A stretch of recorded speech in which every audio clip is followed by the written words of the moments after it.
Thank you for joining. See, people are milling in, so just bear with me for a moment as I get on to YouTube.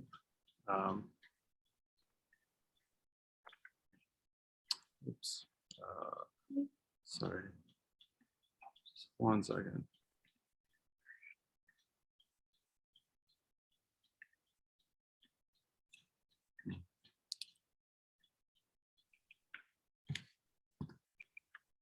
Sorry, just having one issue.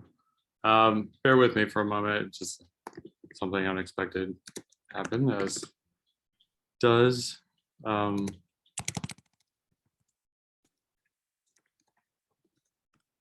in the virtual world. Thank you again for tuning in. I'll tell you what, I'm gonna come back to this in a moment. We'll just press on and then I'll come back to this. So sorry about that, Claire. That's okay. Great. So good evening, everyone, and welcome to the New York Studio School's virtual evening lecture series. It is my great pleasure to be introducing Clare Grill on her work tonight. And I would like to just take a moment to thank all of you for joining and thank Clare for being here and taking time out of her busy schedule to present her work.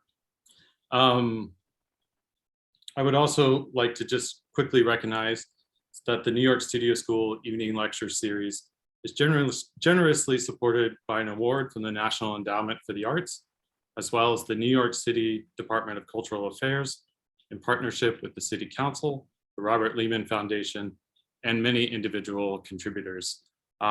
If so moved, please do consider making a donation either during or after tonight's talk by going to the New York Studio School's website and clicking on the donation page.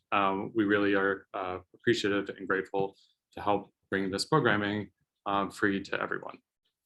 And with that, originally from Chicago, Clare Grill lives and works in Queens, New York. She received her MFA from Pratt in 2005 and has exhibited widely since in the United States and Europe. In 2011, she attended Skowhegan School of Art and has taught graduate painting at institutions such as University of Tennessee, Knoxville, and Tyler School of Art at Temple University. Her work has been reviewed in Artforum, Hyperallergic, the Brooklyn Rail, the New York Times, and the Los Angeles Times. She is represented by Derek Eller here in New York, and she has a solo presentation coming up at Art Expo in Chicago with Derek Eller Gallery in April. And without further ado, please join me in a virtual welcome, Clare Grill. Thank you, Sam, first of all, for that really nice introduction. And thank you so much to the Studio School for having me. It's a complete honor, really. So, shall I wait for the slides to come up, Meeting? I'm not controlling my own, so we're going to be screen sharing. Oh, there we go. Okay, hang on, everybody. Do that. This is my painting called Buoy. It's 70 inches tall by 60 inches wide. I made it last year with oil paint on linen. And I made it by looking really closely at drawings of mine and then at the painting itself over several months. It's not really about anything, and it's certainly not a painting of anything. One of the most important things that I want to tell you tonight is that I don't work with a plan. Not having a plan gives me the freedom to just look and not think, to let the painting be found. I like to have my drawings all around in the studio where I can see them and borrow from them, but it's not really like a study becomes a painting. My drawings are more like a database that I riff off of. When I begin a painting, I take from them like in an improvisational way, barely looking at the canvas while I do it, because it's just a start. It's just something to respond to. I can't know the paintings before I see them. Otherwise I get stuck on their meaning, and they fall away from me. But if I can let myself get lost in it while I'm making it, like in every little part of it, then it comes to me and I know it when I see it. Next slide. I try to stay open to change the entire way. My paintings often go through many lives before they're finished. I use paintbrushes, rags, my fingers, sandpaper. In fact, my paintings have as much removal really as they do rubbing paint back in. I paint the things that I see happening on and below the surface. I like for my paintings to feel really specific, but also to resist looking like something that you can name or put your finger on. Next slide. Sometimes a painting will get too fussy. Maybe it's too graphic or too boring or too pretty or just too like choked up. And sometimes they just feel downright toxic in my space and I just have to put them away. They have to wait. And sometimes they wait for months or longer. But then one day I might notice something like in a drawing on, tacked up to my wall, a shape or a color or mark, and it'll give me an idea. And then I might pull out that old painting and put it on the table and wash over it. I change the color of my paintings a lot, 5, maybe 10 times. I don't know, but I know it when I see it. Basically, I paint them until they look good to me. I don't paint them until they look like something, but just until the color breathes and buzzes, and simply like until I recognize them as my paintings. Sometimes they take a few weeks to make, which is when I'm lucky. Mostly they take months, but sometimes they take several years. This is Trumpet from 2019. It's 48 by 38 inches. Next slide. This is a shed behind a 120-year-old craftsman house in the West Adams neighborhood in LA. It was Reserve Ames Gallery, where I was invited by its resident artist and curator to do the inaugural show in 2013. I was encouraged to come without a plan, to have no expectations, just to bring paintings in the spirit of putting them somewhere where people could come see them. Next slide. So I got on a plane and I brought 6 little paintings in my suitcase. When I arrived, I had 3 hours to hang the show. And I had never been there. I hadn't even seen a picture of it. So it was a really intense exercise in super close looking to determine where each painting wanted to be hung. Next slide. And when I got there and when I looked, it was crazy. It was like the paintings were made for the shed, or the shed was made for the paintings. Like they were speaking the same exact language. The paintings revealed the character of the walls. Next slide. And vice versa. It was just really uncanny in some cases how much the paintings like were exactly mimicking the walls, or the reverse. And it surprised me so much and taught me really to trust just looking, and to trust not knowing. That if I can pay really close attention and really look, I'll see things. This is Tear from 2013, the little painting. Next.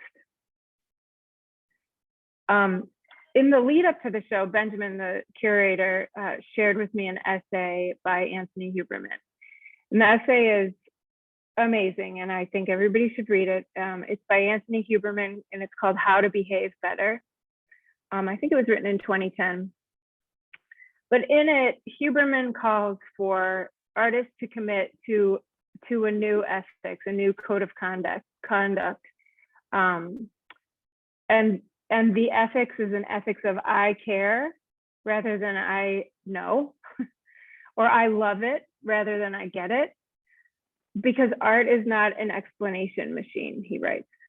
And I just think that's so freeing, and it really resonated with me. Like, rather than art being like a game that's a competition with a clear winner at the end, you can think of it like a different kind of endless game where the rules keep changing. So winning and competing become just irrelevant, and it's more like an endless, just enjoyable dance. He really privileges wandering over winning, and I just love it, and I think everybody should read it. Next slide. So it was a really special show. This was in 2013. I think I didn't mention that. And I feel like this show has become kind of emblematic of how I have come to make a painting. It taught me how important paying close attention is, and that I'm best when I don't have an expectation for my paintings or a rigid plan. I feel like my painting process has really been about finding a way to pay extremely close attention to what I'm looking at, so I can respond sensitively to what I see and go where the paintings want to go. Next slide. This is a watercolor birth fractur for a baby called Anna Showalter, born in 1838. Fractur are highly decorated documents like birth or marriage certificates, book plates, house blessings, etc. And they were made by the Pennsylvania Dutch in the 18th and 19th centuries. They are written in calligraphy and decorated with motifs like tulips, flowers, hearts, birds. They're just gorgeous documents made by hand. And I've been looking at these antique birth and baptismal certificates the past couple of years. I just think they're really pretty. And I think it's amazing that we used to put so much energy into a document like a birth certificate. Next. I really like to isolate little parts of the fracture, little parts that feel potent to me for their shape or their color. Next slide. Yeah, to elevate, I think, to elevate something really tiny, or something that might be unnoticed, maybe just like a part of a flower or a part of a letter even. And when you isolate it and spend time with it, it can become something really special. So I made these drawings last year. They're all pretty small, oil on paper, 15 by 11 inches. And sometimes, next slide, these forms generate other paintings. Like if I'm stuck on a painting, or if it's waiting in the pile of paintings that are waiting, maybe I'll get an idea to like borrow that form and keep working with it, and I'll pull the painting out and draw the form on. But every time I do it, I know that it's going to be different because there's other information already there. There's other colors, there's other textures that are necessarily going to affect what the painting looks like, what the color is, and what I do to it. So my paintings, they generate other paintings, and the drawings do the same. This is called Finch, and it's from 2020. It's 35 by 38 inches. Next slide. Also, I never throw paintings away because I don't have a plan for them. I would much sooner cover them over with a new color and keep painting on them than take the fabric off and throw them out. I've never done that. I've never like started over. And I think the reason is that like, I don't think of that covering over as a destruction at all. It's not, I'm not trying to like remove what's there or get rid of it. I'm trying to unsee it, I think, but it's not like a destruction. I think of it more like the bones and the muscles and the tissues and the blood, like all the stuff that's inside of your body. Even though you can't see it, it's informing the way that the surface of your body looks and how it moves and all that. So it's very integral. And I think of all those hidden layers in the same way.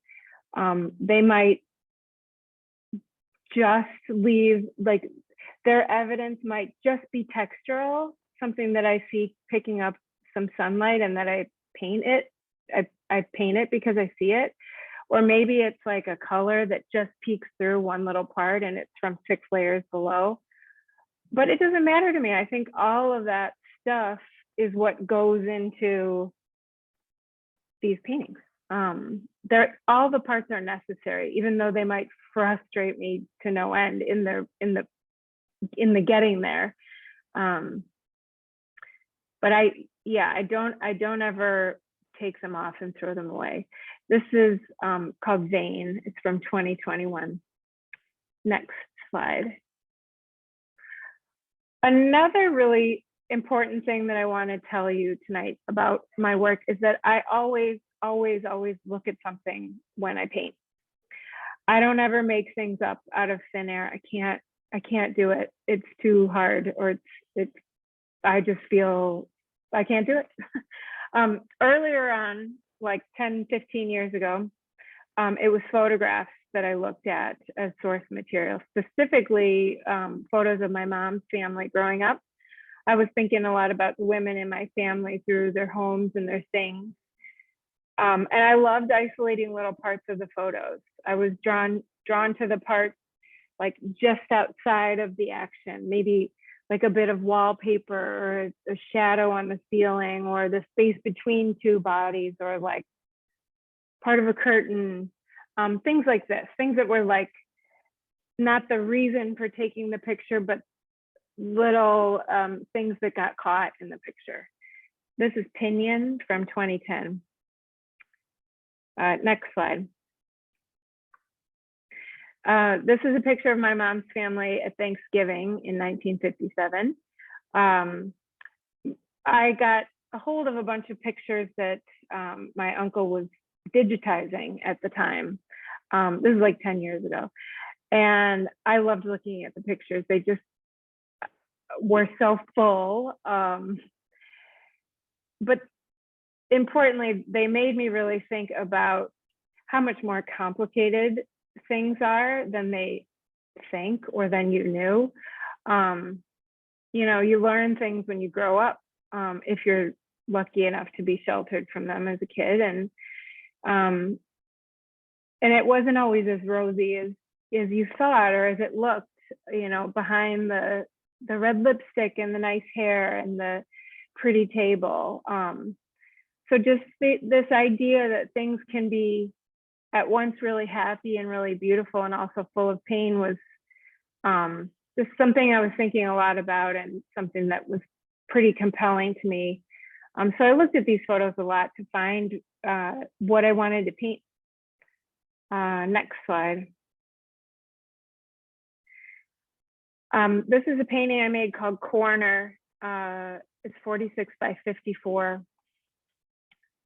I loved working with these photos. I loved looking at them, but I think I felt really beholden to them. Like, because they were places and people I knew, I felt like I had to, like, I had some kind of reverence for them. It was hard for me to like leave them and go somewhere else in the painting, but I desperately wanted to make paintings and not paint photographs. I was like really I was struggling with how to make them mine because I felt like a phony. I just felt like it was so, I felt like I was abstracting photographs, which just felt cheap, or it felt hard. It felt like too cerebral, really. Like I was I had to think of something clever to do to the photograph to make it mine. And so it was kind of a struggle. Next slide. This is a painting called The Overachievers. I wanted to make a painting about girls working really hard on making something with their hands, but the thing they were working on was nothing. And when I was making all this work, photo-based work, I always had like a photocopy printout that I would hold and, you know, look at obsessively while I painted. And these photocopies necessarily got really dirty. They were really handled by me. So in this particular case, I noticed on my photocopy that like there had been some splashes of oil that got on the picture, and they kind of made little like what looked like thought bubbles, like the blooms of oil kind of came out of their heads, and I thought it looked like thought bubbles, and I was like, ooh, I'll paint that. That'll be like the thing, you know, that'll be the thing that's going to make this a painting and not a photo. You know, this is just to say I was really trying to find ways to make the imagery my own, and in this case I was starting to like let other visual information in, to look away from the source that was telling a story and let other information in. Next slide. I was really itching to access a different way to enter making a painting. This was a really pivotal painting I made in 2010. Came from a photo, another family photo. My mom was probably 8 or 9, and she was kind of off in the background sitting on somebody's lap, and she looked uncomfortable and maybe a little sad or just a little awkward. But just it's a beautiful, quiet picture of her. And I had been making all these paintings about like rites of passage and little girls and stuff. And anyways, I really wanted to make this painting. And my idea was that it was going to be this like straightforward portrait of her. But then the thing I was going to do to it was like she was going to be blushing. And then, but the blushing was going to be this like glowing red. You know, it was a great idea. And so I painted it, and then I was working at home at the time in my studio at home, and my husband came in and I was like, what do you think? And he was like, it's so obvious, like you don't need it. We already know. It's like all that you're trying to say is in her posture. It's in the hang of her shirt. It's in the weight of her arms. You've already done it. Like you don't need to hit us over the head with it. And I was so frustrated, and because he was right. And so I took the color that I had painted the background, and I painted over her skin with that color. But because her flesh was like a pinkish color and the ground was like a whitish color, those two dark blues were subtly different. Like one was a little bit warmer than the other. And it was amazing. It was a revelation to me, really. I could see right away, I could recognize this is done. This is doing something, and I got to leave it. And so I began to look much more closely at my paintings themselves for guidance, like in this case, rather than at my photos. I mean, this was like the very first step of that, but looking back, this was a really pivotal painting for that reason. Next slide. This is Gravel from 2011. Also a really transitional painting I made at Skowhegan.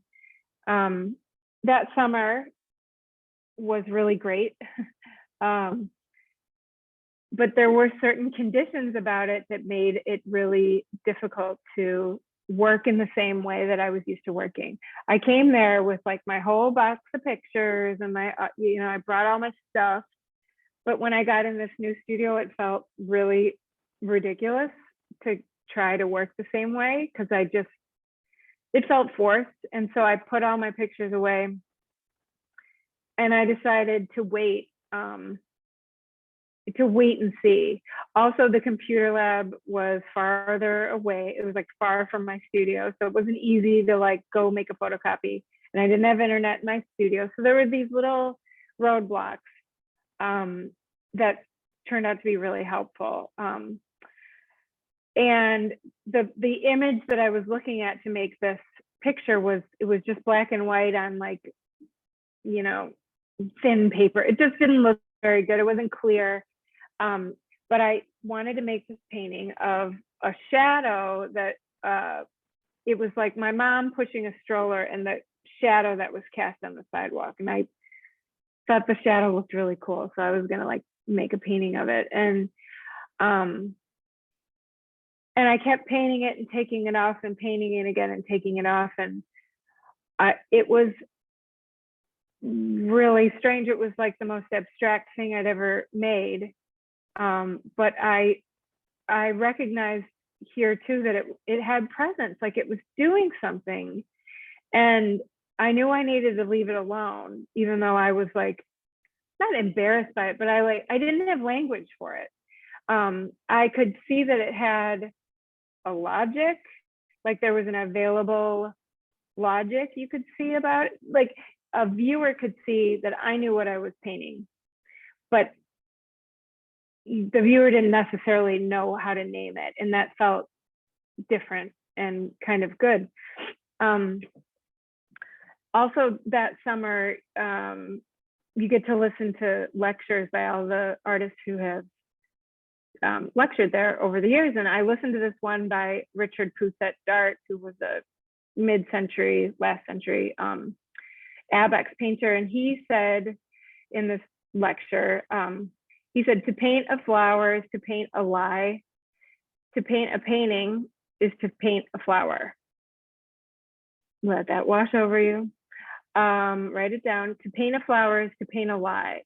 To paint a painting is to paint a flower.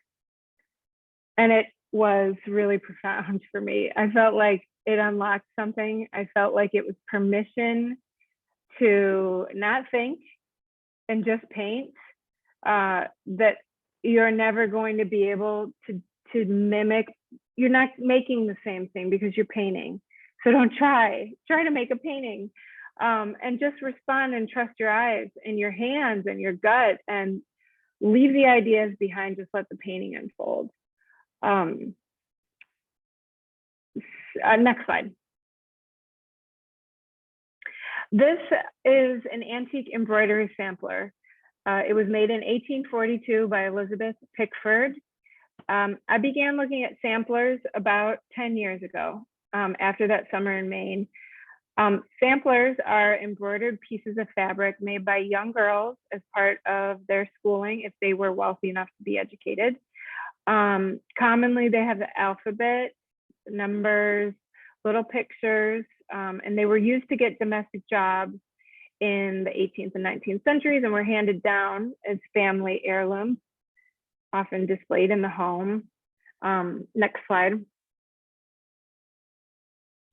And embroidery samplers also often have a prayer or a verse, displaying a strict obedience to God and often a really acute awareness of death. This one reads, my friends who are of life possessed, these lines may read when I'm at rest. Olive Spalding, born July the 3rd, 1805, aged 11 years. I feel that they're really compelling artifacts. They're really beautiful and they're sweet. They're made by little girls, but they're also, if you read them and spend time with them, they're also really heavy and sometimes dark. I've seen ones that where the little girl stitched her gravestone into it, praying for, grace in the afterlife. I also love that they're so handled. They're touched all over. You can imagine how many hours it must have taken. You know, I wonder about them if they were pleasurable to make, if it was like that obsessive, wonderful thing of drawing where you just like get lost in it, or if they were like torture, you know. There's just like hundreds of thousands of little stitches for every letter, and they're very touched all over. I just like looking at them.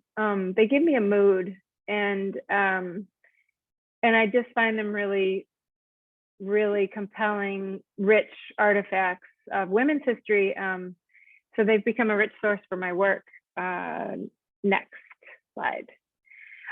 I've been making drawings, oil on paper drawings, inspired by embroidery samplers for the last 10 years.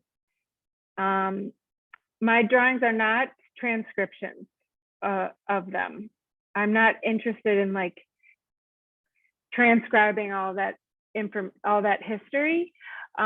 They're rather just direct responses.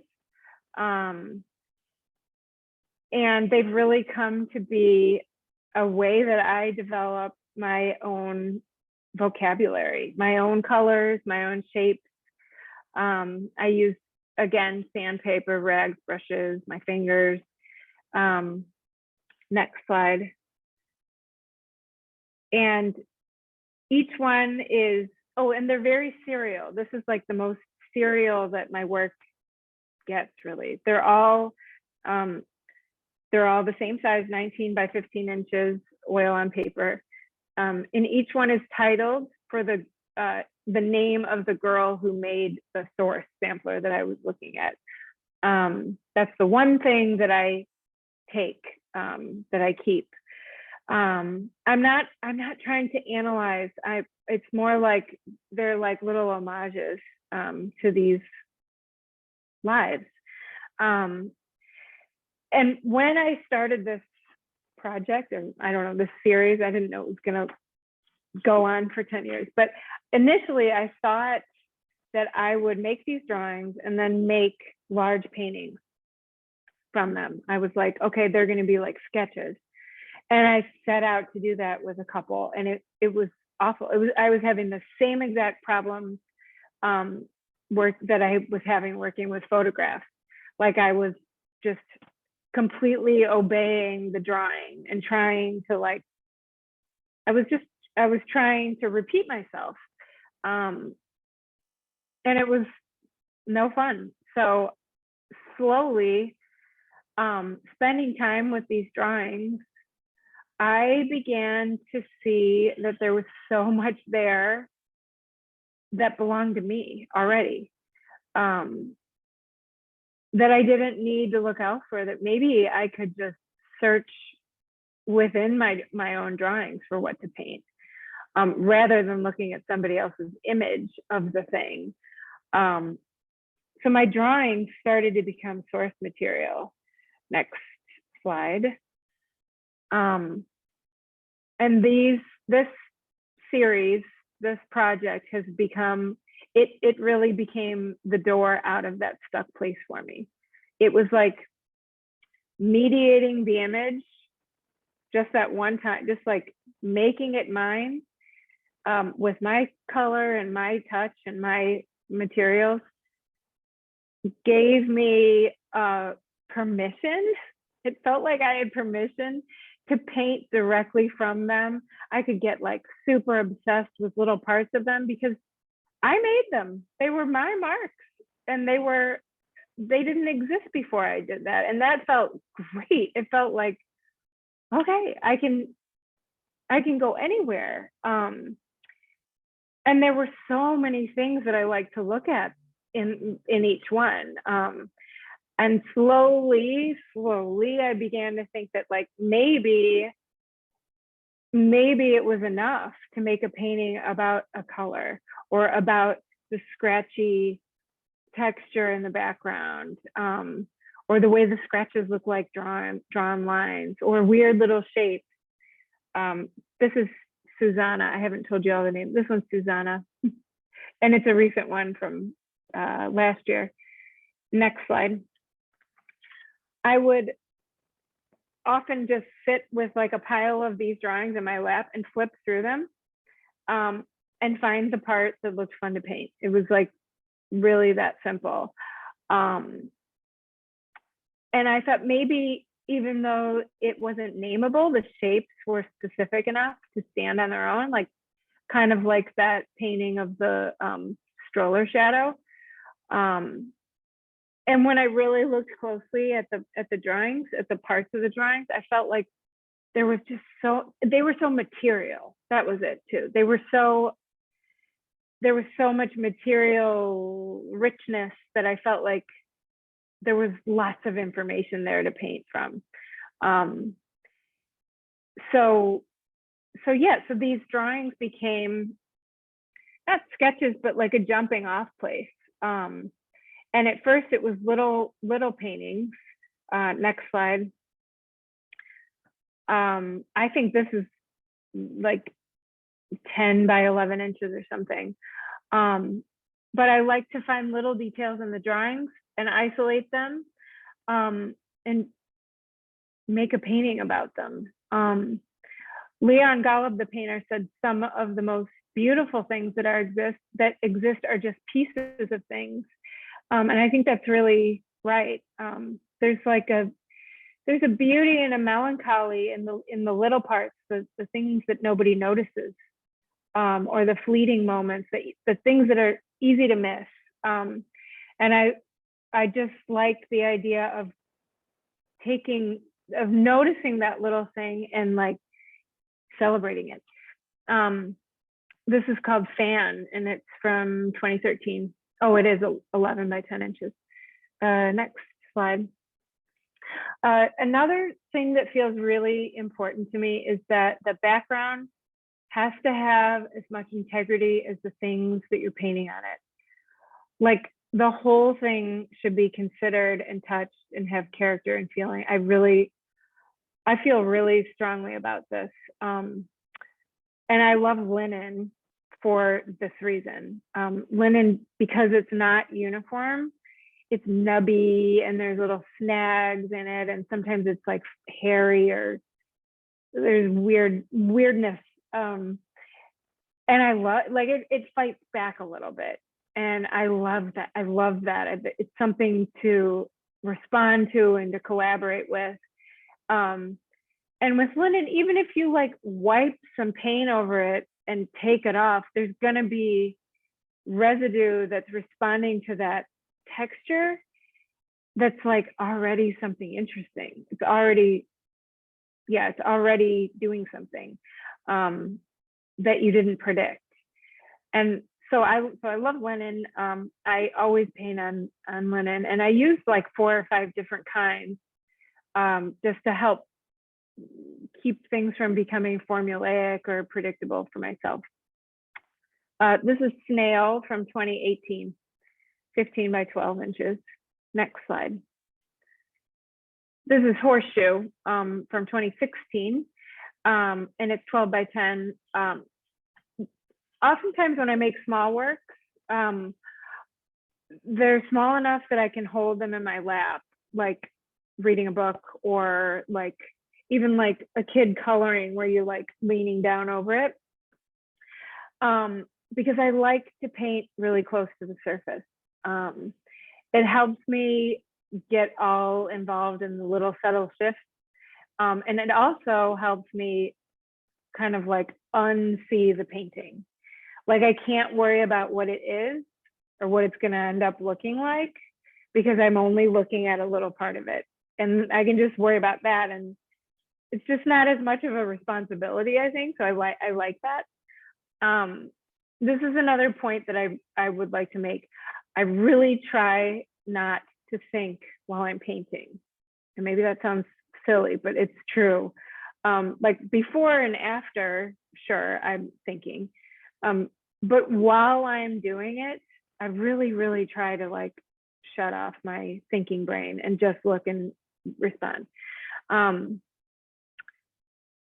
I can get, like when I'm really up close, like in this picture, or sometimes when I'm off to the side, which is another way I like to paint. If it's on the wall, I like to be off to the side so you can kind of see you can see texture more.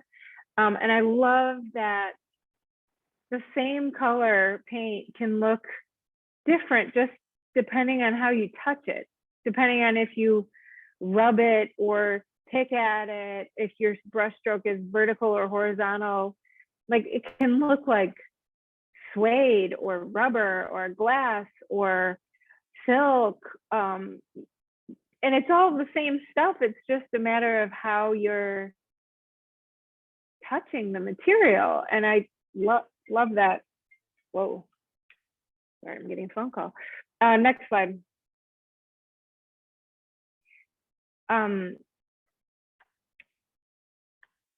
Another way that I help myself to not think and just look is to lay the painting flat on a table near a window with natural light falling on it, like natural changing light. So I sit at it. I sit so that it's at my lap, very close to me. Oh, we having a problem? Sorry. I can't see. Oh, there we go. Are we good? Is something wrong?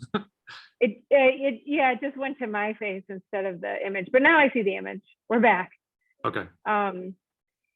Yeah, so I sit at the table. I put it flat on the table and I sit at it. So it's kind of at my lap, really close to me. And that way I can't really see the whole thing. I can see what it looks like, it feels like to touch, but I really can't like appreciate what the painting looks like.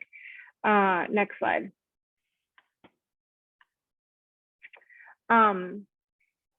This is another image in my studio of like a painting in the window. And also when it's shiny, when the whole thing is kind of wet, you can't really see the color very well, but you can really see texture. So like maybe there's texture from layers that are not visible anymore because the color of the paint covered over them and you can't see them. But when you lay it flat and the light falls on it in a certain way, you can see it. And maybe I can only see it from like a certain position. I move all around them when I paint them. So maybe I like catch something. And sometimes I'll just paint that texture. Like I'll define it. I'll pick into it with a brush and like expose it. So all those little kind of ephemeral things that happen in the making of it get layered into the painting, or they're part of the process. Next.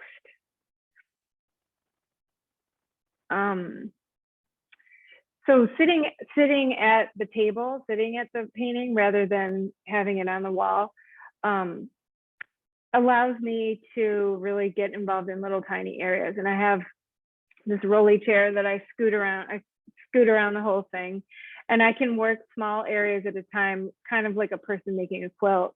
And I love this part of it. It's my favorite part of painting because I can just get involved in all the subtle little things, and really I can just watch myself paint, which is a really intimate way of painting. Being up close like that and being able to watch yourself paint and slow down enough that you're watching yourself paint it's just really nice.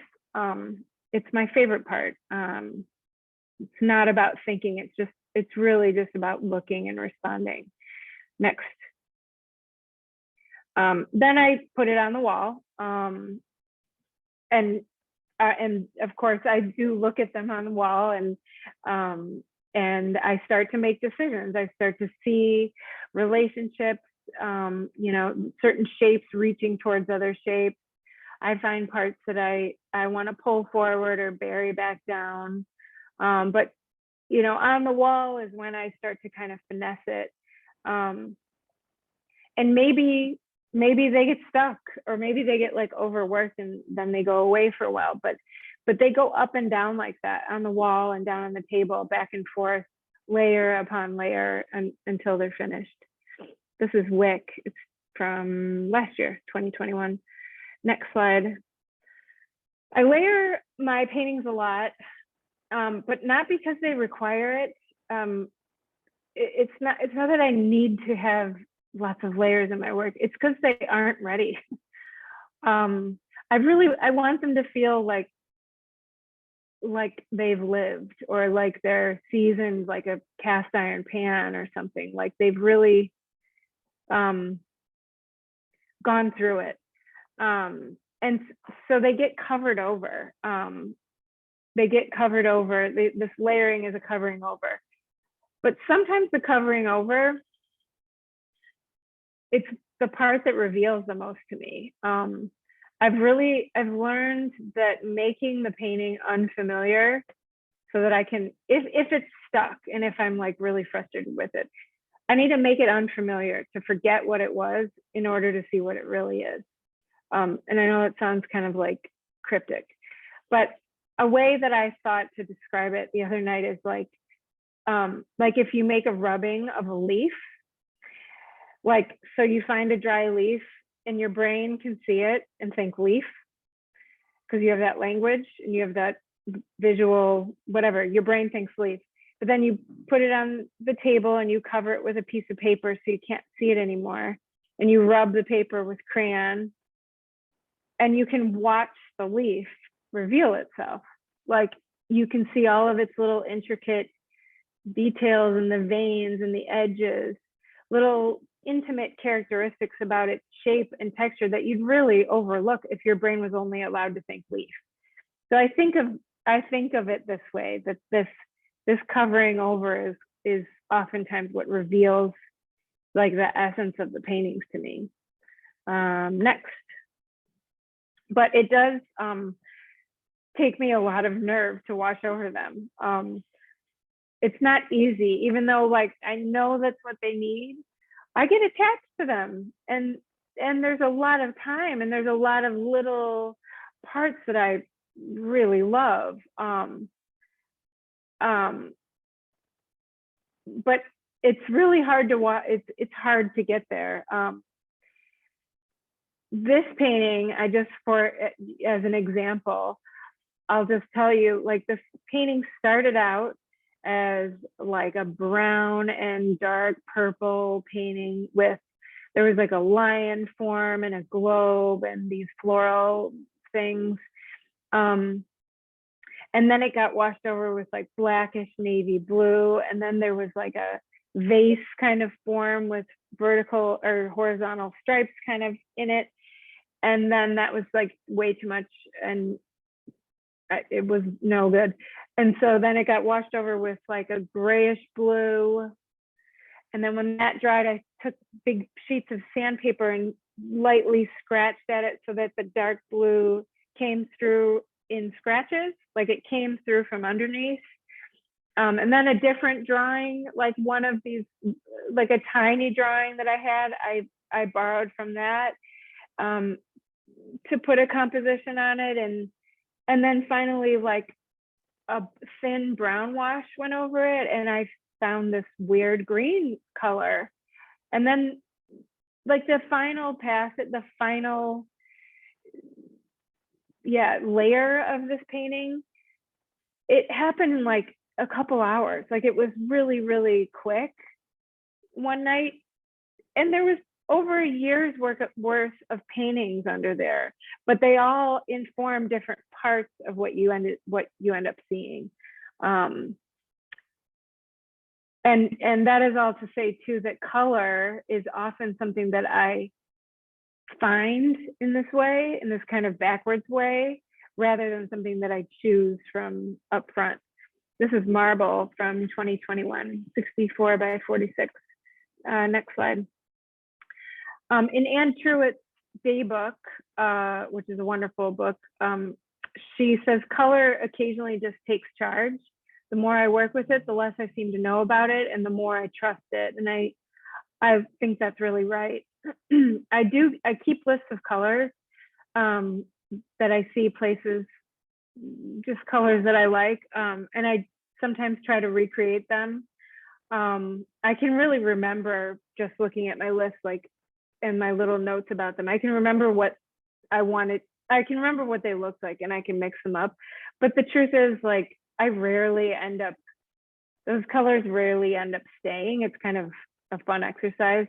They don't stick because I just don't know color before I see it. And also, piles of paint on your palette, they don't look the same when they're balled up on a piece of glass as they do spread out, thin all over a lot of other colors. So you really can't know until you see it. I really like to have a lot of different paintings around me in my studio because their colors inform other paintings that I'm making in the studio. Like, for example, this is Germ 2016.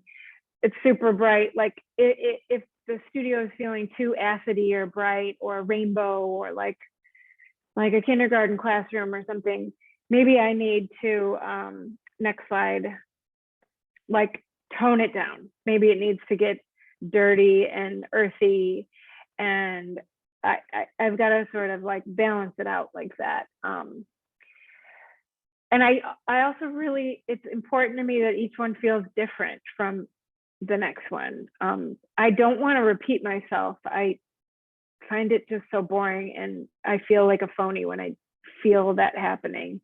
I really like for all of them to have their own conditions and their own stories or secrets, but also that they want to be near each other, or that they're better, that they're stronger sometimes when they're near each other.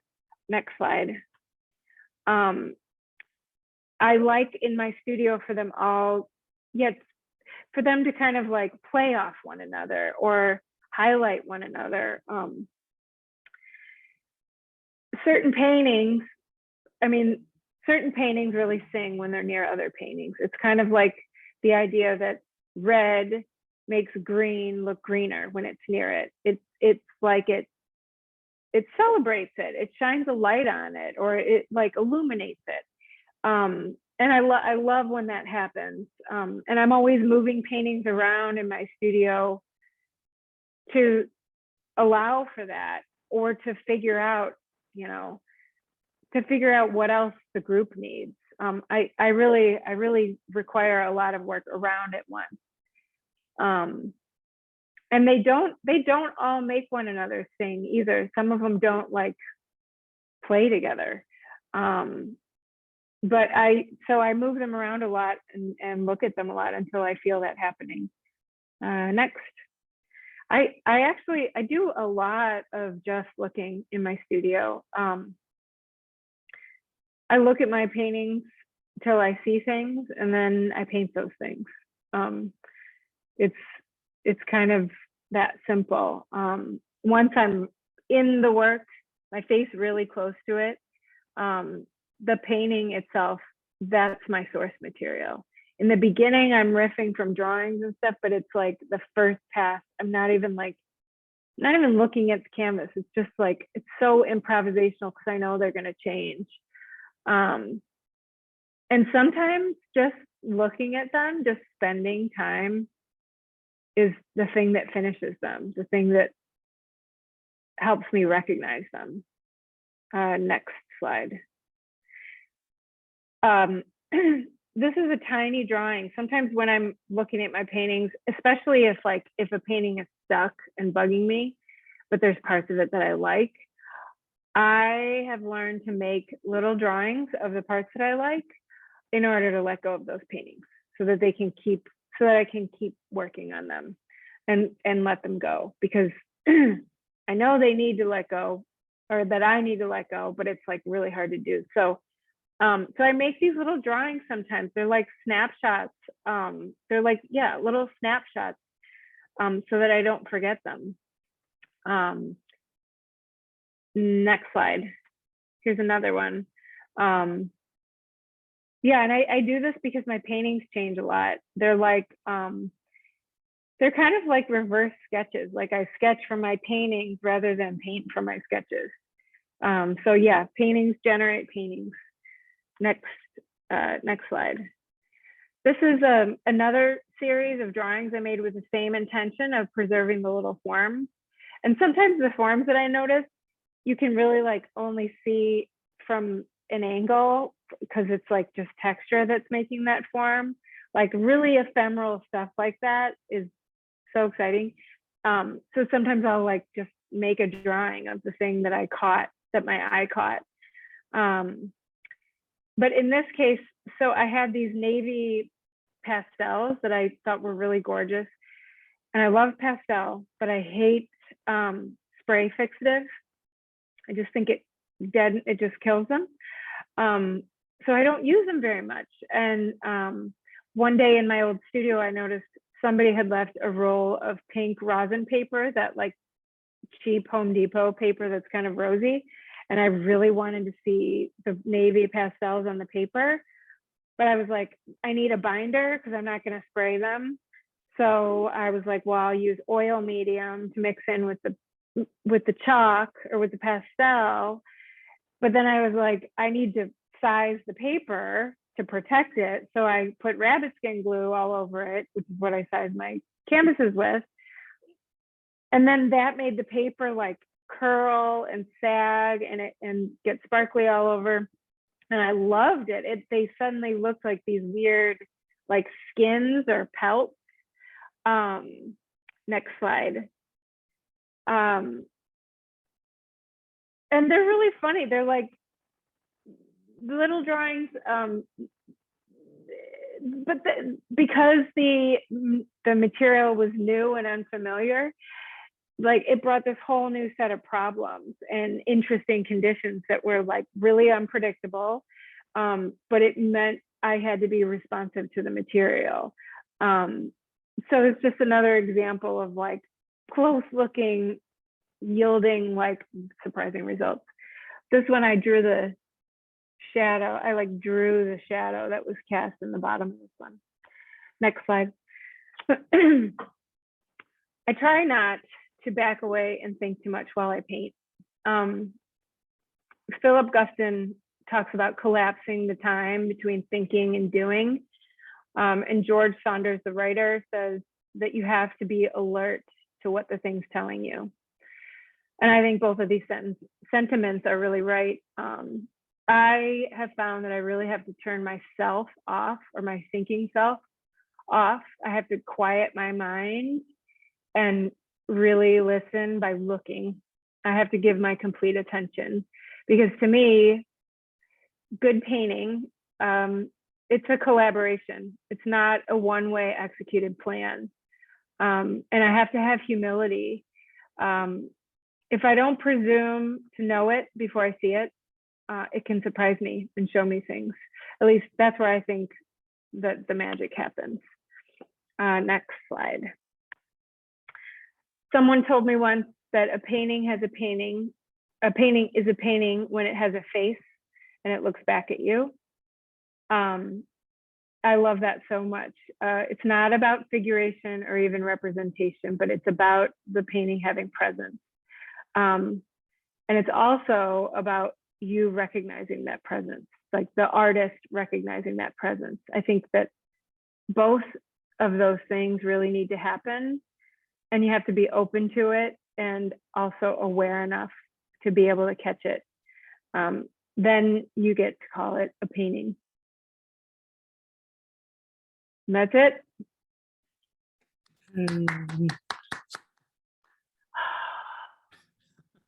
Thank you, Claire.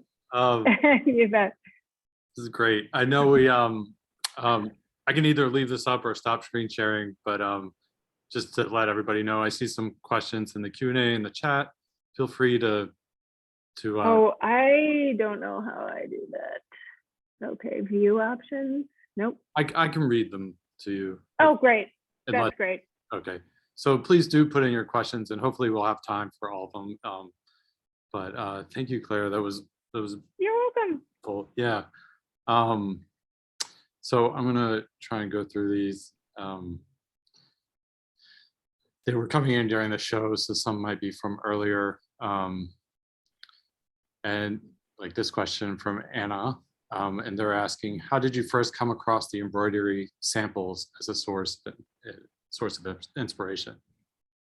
My husband was working on his doctorate.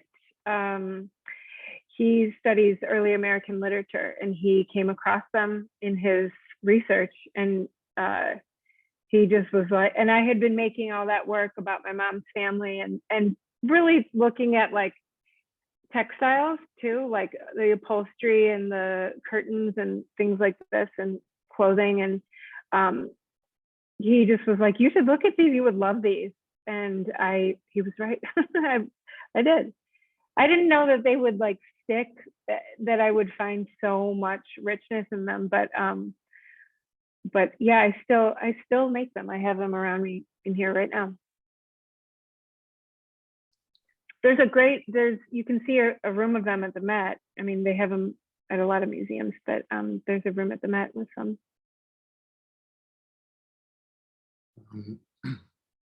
Stephanie is asking if you ever, when you put a painting away, unsure as to whether it is finished, and then bring it out later, do you decide sometimes that it's done as it is?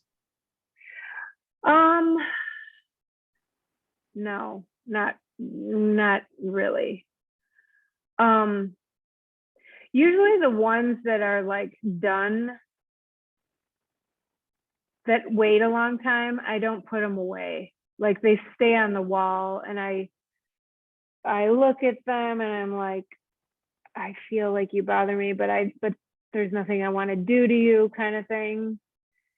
It's more like, it's rarely the ones that are like piled away that I re-look at. Sometimes though, it's a really subtle thing. Like sometimes just that break from them is enough.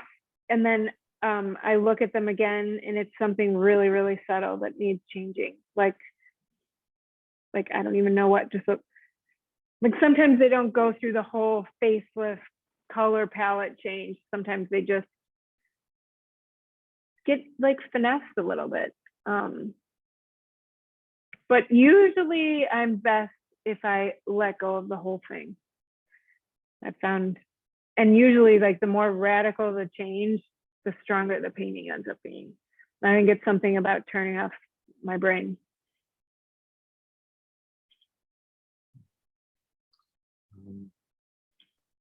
This question is from Natasha. They're wondering if scaling up your work take a long time, and did it change the scope of the work? Thank you, fantastic lecture. Oh, thanks.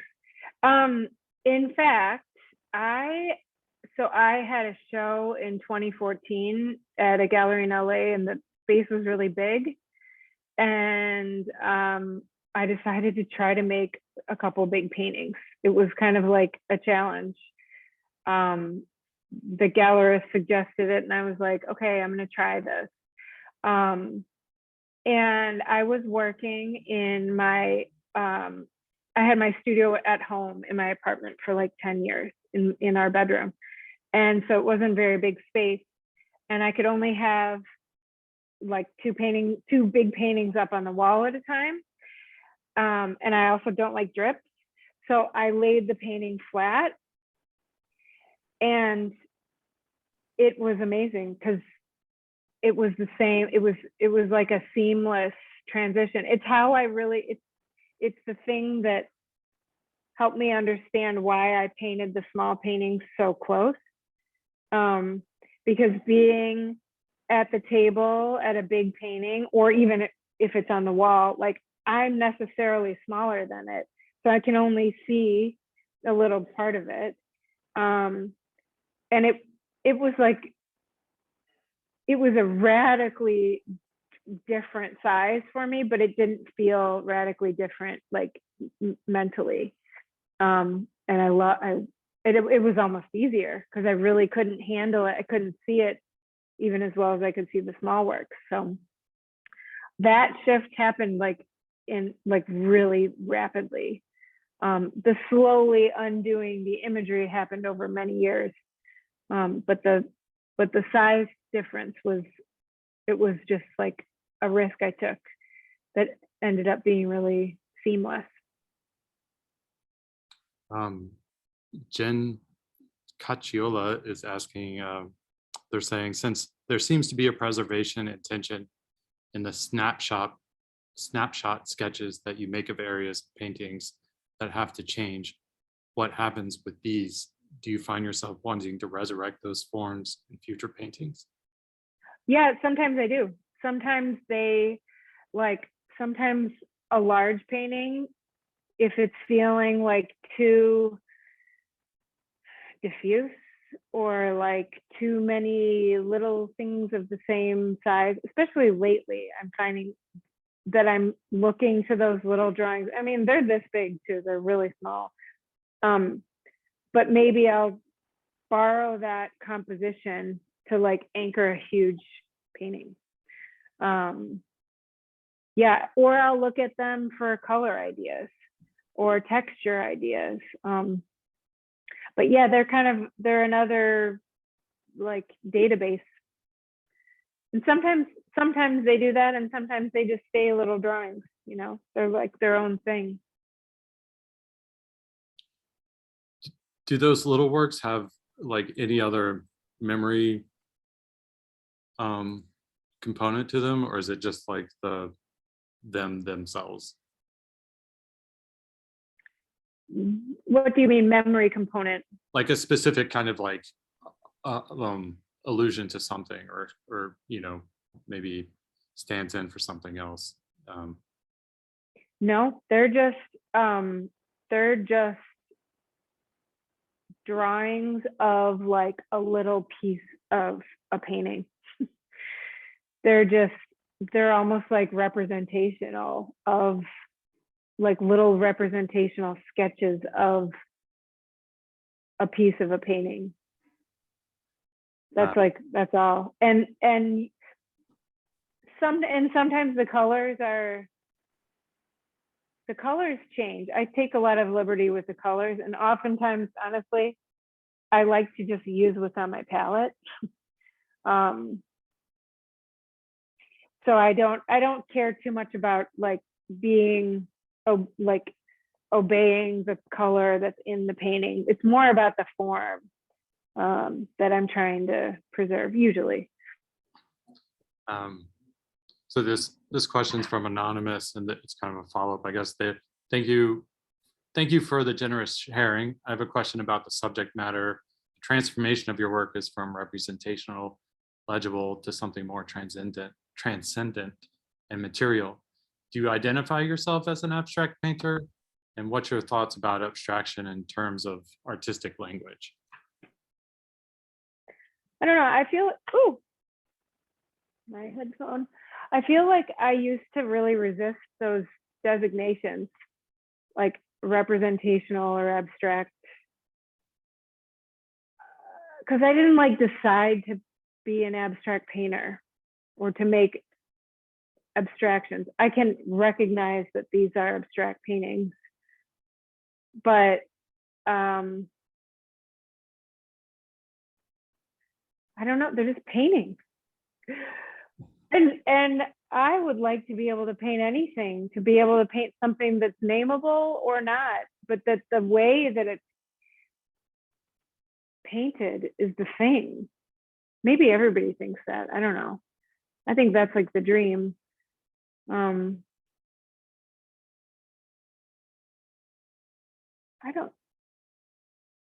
It's funny because like in ways these works are like the most representational things I've made, because they're like they're very physical, and they're almost like documents of themselves as they're happening, kind of,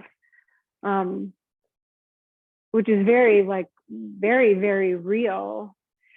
But I don't know, I think I'm not answering the question so clearly, but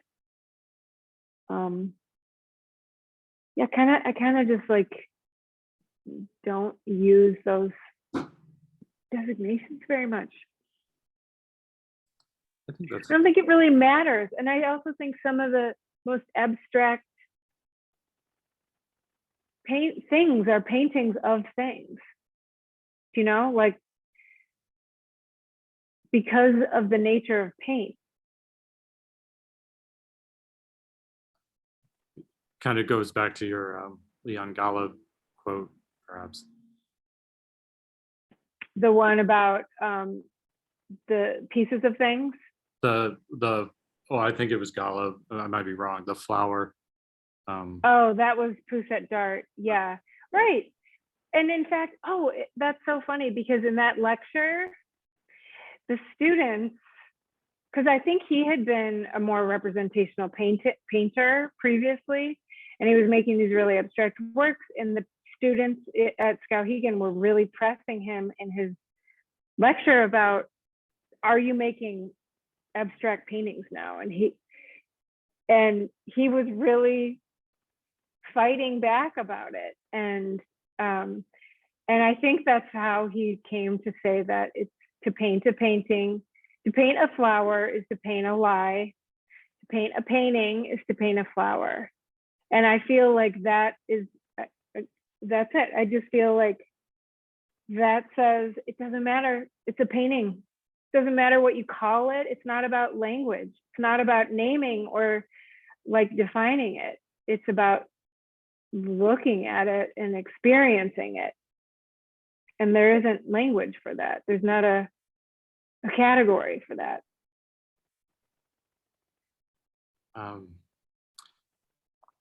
I think that's a great answer. And there's a lot of really great comments coming in. I think maybe this is, unless you have anything else you want to comment on, I think maybe it's a good time to break off. Wonderful lecture, very generous and insightful. Thank you, Claire. Thank you so much. There's a lot of great comments here. I don't know if you can see them, so I'm just. Oh, I just clicked on the thing that lets me see the chat.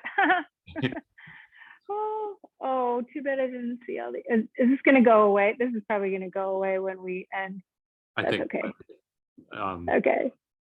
Well, thank you so much for having me and for listening. Yeah, it was wonderful, and I hope we get to see you in person on A Street sometime soon. And me too. Thanks again for sharing your work with us. My pleasure. Okay. Take care. Thanks, everyone. Have a good night. Bye. Bye.